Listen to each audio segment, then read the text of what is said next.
Hi everyone and welcome to morning coffee break. A coffee pot messed up again this morning, but I think I figured it out. I'm using some of that coffee from Dollar Tree, and it's espresso. It says, and what I do is I mix it in with other coffee to like stretch it since it's cheap. And but the thing about it is, it's almost powdery. It's like, yeah, it's almost powdery, and I think I got too much of it mixed in right now, and it clogged up the little drain thing.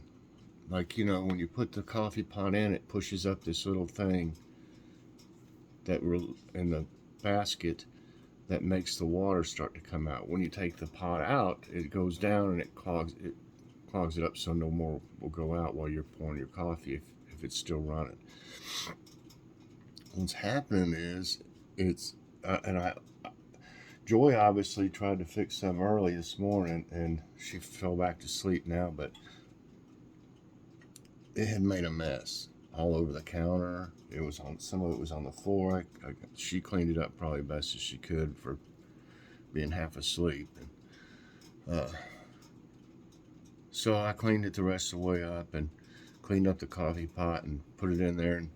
And I put less coffee, so I watched it as it brewed, and it filled up the basket, and it wasn't draining enough, so it's overflowing in the basket, and then the grounds would get out and stuff.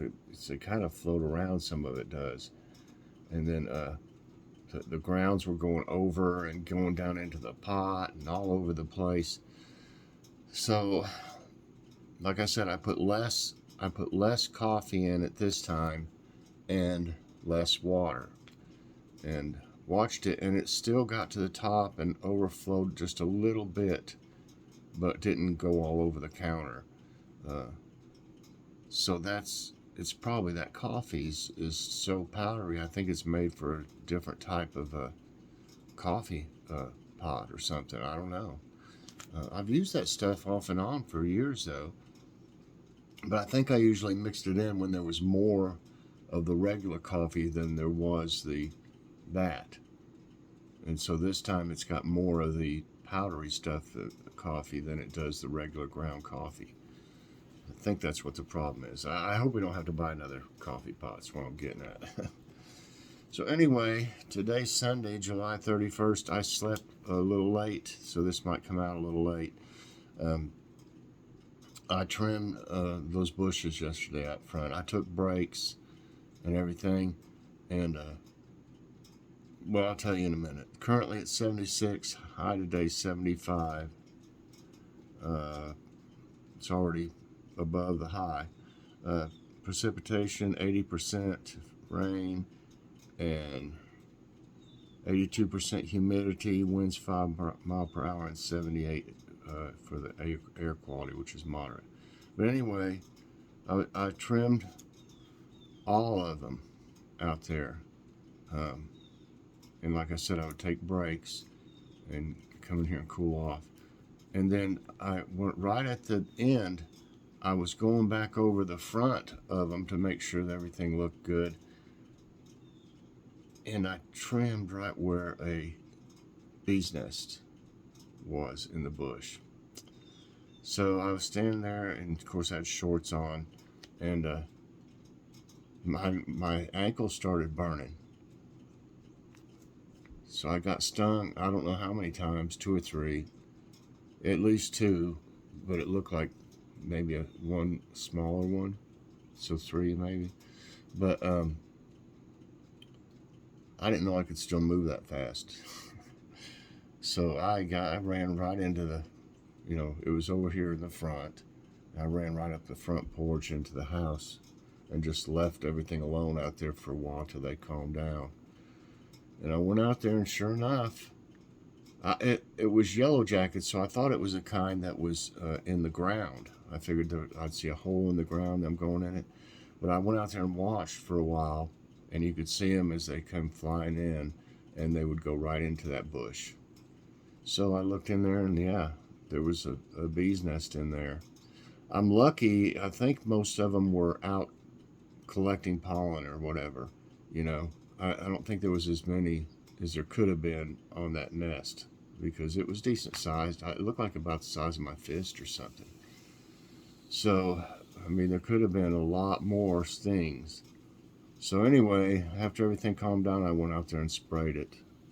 Uh, so I don't know. I doubt they would want to go back and mess with it after it's been sprayed. So hopefully they probably just abandoned it. And then I found a bird's nest in another one, and there was an egg in it. But I was like, well, okay. So I trimmed it and left it around it. It kind of looked funny.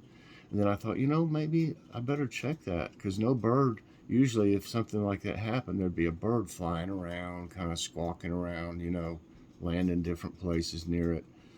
And so I pushed the egg and it was cracked open in the bottom. There was nothing in the egg.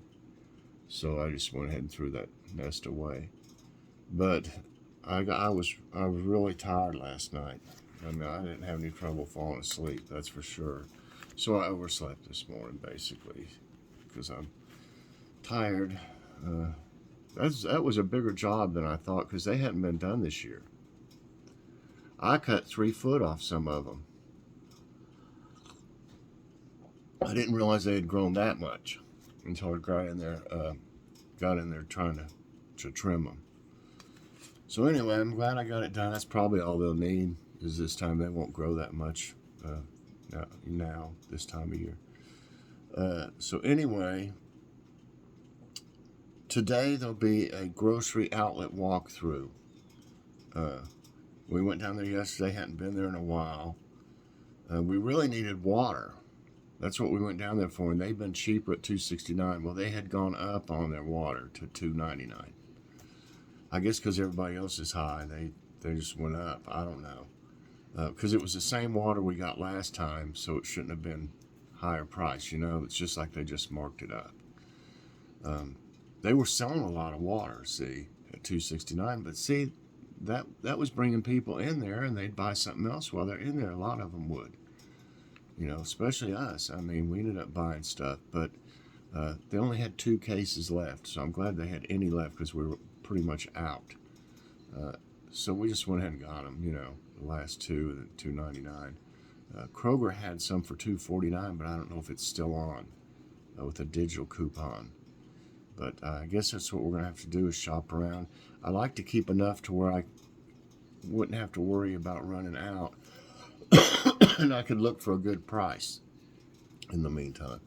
But anyway, the reason there's music to that, and I usually I'll have somebody say they don't like the music or this or that. Well, I don't like to have the music on there either. I like to talk because I talk the whole time, and that's the best way to do a walkthrough, in my opinion. So they had music on, and I think they have every time I've ever done a walkthrough in there, they had music playing. And you could recognize it. You could tell what it is. I don't know the names of the songs or anything, but I've heard them. So if you hear them and you can tell that's some kind of song that's been played on the radio, it's going to be a copyright thing. And if you go ahead and upload it, you'll waste your time for all that time for it to upload and doing everything, and then they won't put it out. They won't let it go public. I guess they have something that scans for the sounds in a video. So, you may as well just go ahead and put some background music to it. So that's why there's music on it. And if you don't like it, just turn it down. It's real simple. I mean, I don't know why people complain when you can turn it down anyway. But, yeah, I don't like to. But if you ever hear, if I ever have music on a video, especially a walkthrough, there's a reason for it. And on a walkthrough, it's always because they're playing music. Kroger is terrible about it. They play it really loud. Five Below is horrible music in there loud, really loud. And, here, I mean, if I can hear it fine, you can hear it on the video, so just, you can't You got to obey the rules. So anyway, that's today, and then tomorrow I'll have the haul. Last night, what's for dinner? We had that Boston Market chicken parmesan. I made fixed some bow tie pasta, and we put it over that and some marinara sauce. And we had cucumbers and tomatoes and garlic bread. It was a real good meal. Is what it looked like. I finally got to, or we did, finally got to have one of our yellow tomatoes you see there, and it's delicious. It's a yellow chef's choice. Really good. I'll probably get some of them again next year. And you can't see it because of all that marinara sauce, but the chicken parm's under there. That's the rest of our Texas toast. And Joy fixed me a big long piece of cucumber. I don't know why she didn't cut that one in half. It was good. Really good. Okay. Let's see. And Mom came over and visited for a while yesterday. And well, anyway, tonight we're going to have fish, slaw, and fries. That fish is so small, that Kroger breaded fish, but we'll make do. We'll just have some other stuff with it. It's just not that much there.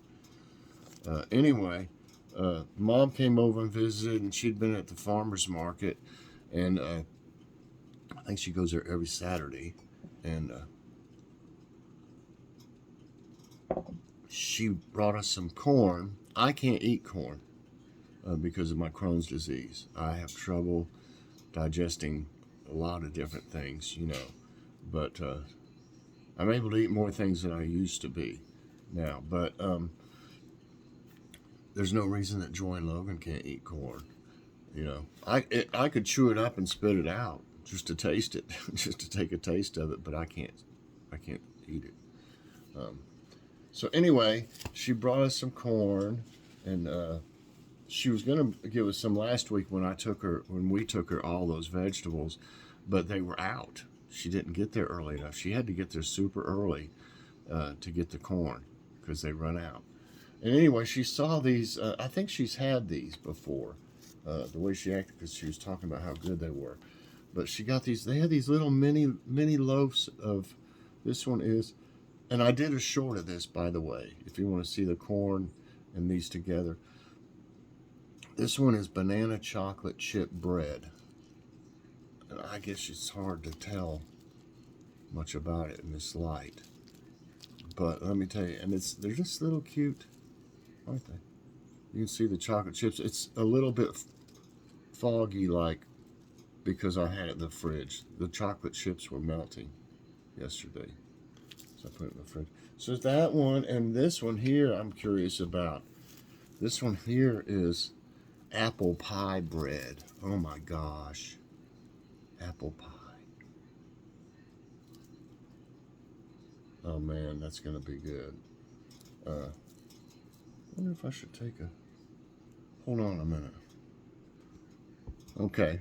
I took a picture with those. I don't know. I might use that for my thumbnail. I use different things. I don't know. I guess y'all have probably noticed for morning coffee break. I might just use a random picture that I took, or just, something like this, or just whatever, picture a kitty or something doing something.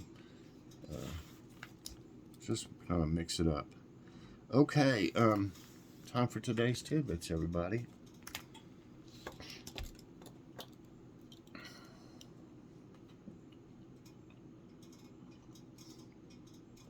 Okay.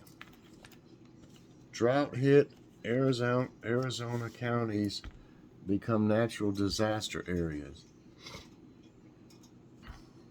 The U.S. Secretary of Agriculture Tom Vilsack has designated 4 counties, Baxter, Fulton, Randolph, and Sharp, in northern Arkansas as natural disaster areas due to the drought.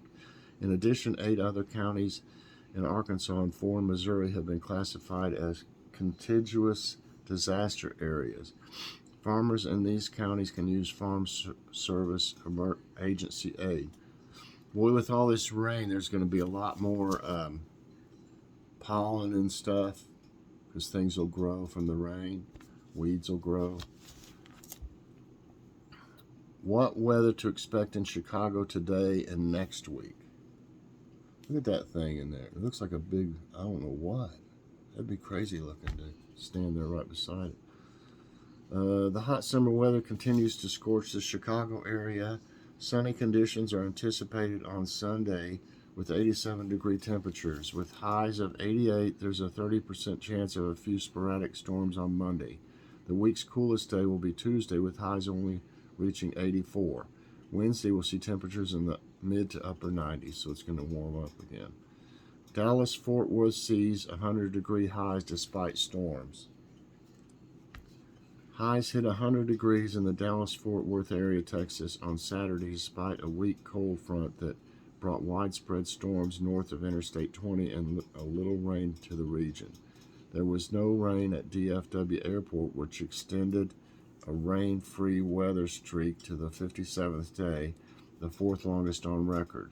Also, DFW has recorded 100 degrees for 15 straight days. Wow. Landspout tornado spotted near Aurora, Colorado. Some Colorado residents got to spot a landspout tornado near Buckley Space Force Base in Aurora on Friday around 4:30 p.m.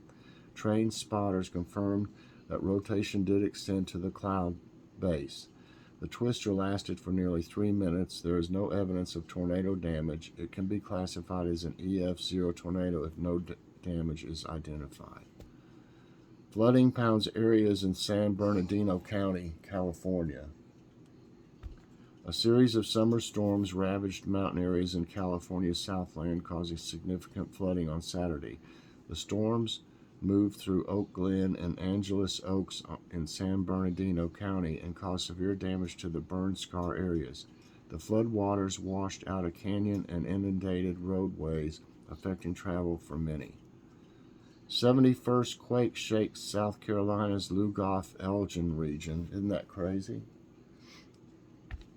A minor 2.1 magnitude earthquake struck the Lugoff-Elgin area in South Carolina around 7:40 a.m. Saturday. It was the 71st in a series of earthquakes that started to shake the region 215 days earlier. The epicenter of the tremor was close to I-20 and off Whiting Way. The U.S. Geological Survey received reports of the earthquake from about 26 people. Philly conducts one-day car study to prepare for heat. Over a dozen teams drove across Philadelphia, Pennsylvania on Saturday to collect real-time weather data. It was part of a one-day study on how temperatures fluctuate during the day in urban localities. The study aims to help cities plan for severe heat. NOAA funded the study, and Drexel University worked with local communities to complete it. It's interesting. Debris from Chinese rocket re-enters over Indian Ocean. I'm glad it didn't land in any, city or something. The U.S. Space Command confirmed that the debris of the out-of-control Chinese rocket Long March 5B re-entered over Southeast Asia at 12:55 p.m. Saturday. Around 25 tons of debris are likely to have re-entered, and 40% may have survived until it touched down. So far, no damage or injuries have been reported from any Indian Ocean island countries. McKinney Fire in California-Oregon border burns 30,000 acres in 20 hours. Wow. The McKinney Fire burning near the California-Oregon border exploded in size overnight and is already the second largest wildfire of the season in California within 20 hours. The fire burned 30,000 to 40,000 acres in Siskiyou County. Highway 96 from Hamburg to Interstate 5 is closed due to the fire. A state of emergency has been declared by the governor. Hurricane Frank intensifies over the eastern Pacific. Frank, a newly formed hurricane, gathered strength over the eastern Pacific Ocean on Saturday, but it posed no threat to land. It had 90-mile-per-hour winds by the afternoon.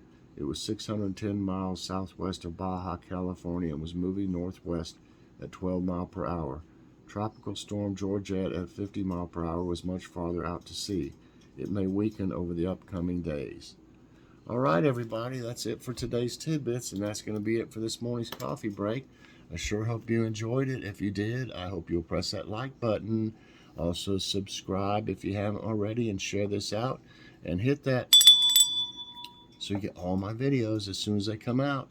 All right, everybody, check out Grocery Outlet Walkthrough today. It's a good one. Bye, everybody, and God bless.